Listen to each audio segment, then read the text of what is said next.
Now, before we go back to our conversation about the rage many people feel about the rule breakers in COVID, I want to talk to you about a group of teenagers. They're called Generation Z. They're a pop band. They're aged between 13 to 19. They were formed during this wretched pandemic.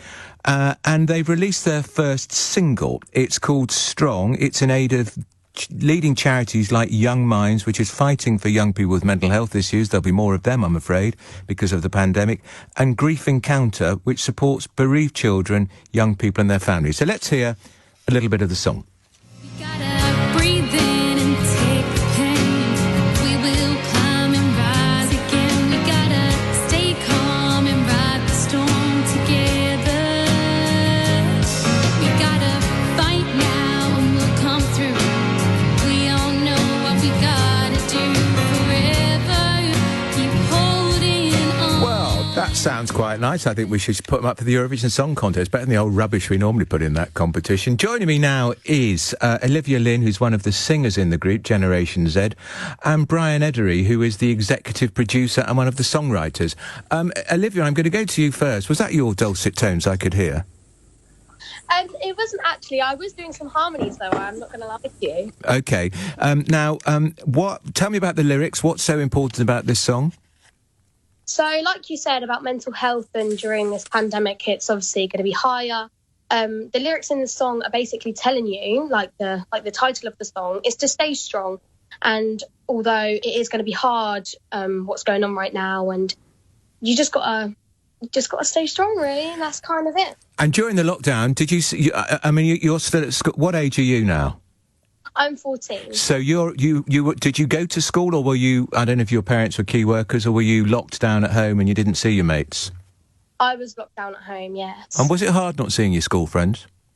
It is really hard because obviously it's crazy going from at school, you're seeing everyone, you're social in your classes, lunch, like before school, after school. And it's a massive impact on obviously staying at home for like 7 months and only seeing your family. Yeah, it did affect me. And did you get to realise that when you formed Generation Z that you'd be making your own record? I did not realise, and it's been an absolutely crazy experience, and it's been one for the books. Really great. Now, Bryan Edery, executive producer, one of the songwriters. Bryan, how long? Tell us about the genesis of this. How long you came up with who came up with the idea for the song? How long it took to write it and to produce it and make it?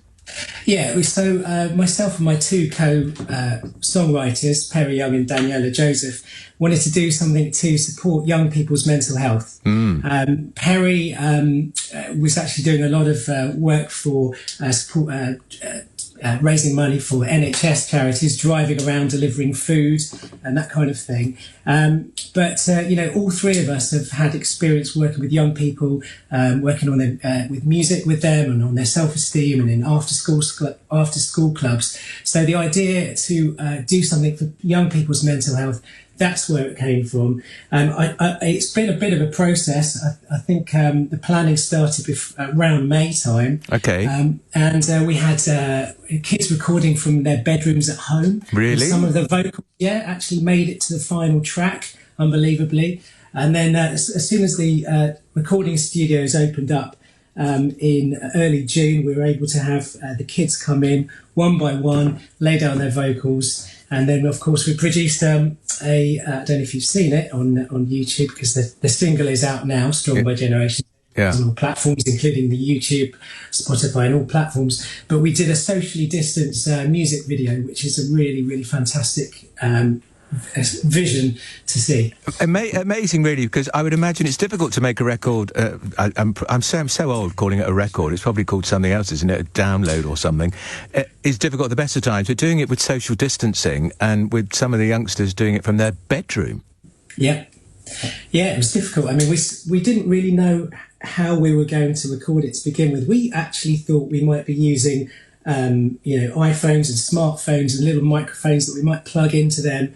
But the kids were very industrious. They borrowed, begged. They didn't steal, but they got some equipment, and they all put down their vocals from their homes. Yeah. And then they sent it in over the internet. We listened to everything, and then we thought, okay, where do each kid sound the best, and that's we arranged it remotely, and then by the time we went in the studio we knew exactly where things were going to fit. Very good. Olivia Lynn, last word to you. How excited are you to hear that being played on the radio, knowing you can go and listen to it on YouTube too? Does that give you a bit of a kick, a bit of a boost? It does. I mean, I've listened to it on the radio. I've been on a few radio stations now, and every single time I hear it, it still gives me that bit of excitement. It does. Great. And if people want to buy it, how do they get hold of it? So you can download it via iTunes by typing in Strong Generation Z. It costs only 79p, and all the money is going to the charities mentioned, YoungMinds UK and Grief Encounter. It's also available on Spotify, Amazon Music, YouTube and Google Play. And our Instagram is @StrongOfficial to see what's happening and follow us. Well, I think you're a great advocate for the band. I can see a whole new career for you, Olivia. Thank you. But great to talk to you. So that's Bryan Edery and Olivia Lynn from the single is called Strong. What a worthy thing to do. And it's they're called Generation Z, made of teenagers 13 to 19, and it's for two charities fighting for young people with mental health issues and bereaved children. And of course, mental health is such an important issue now because it's affecting so many people. It's a huge growing problem.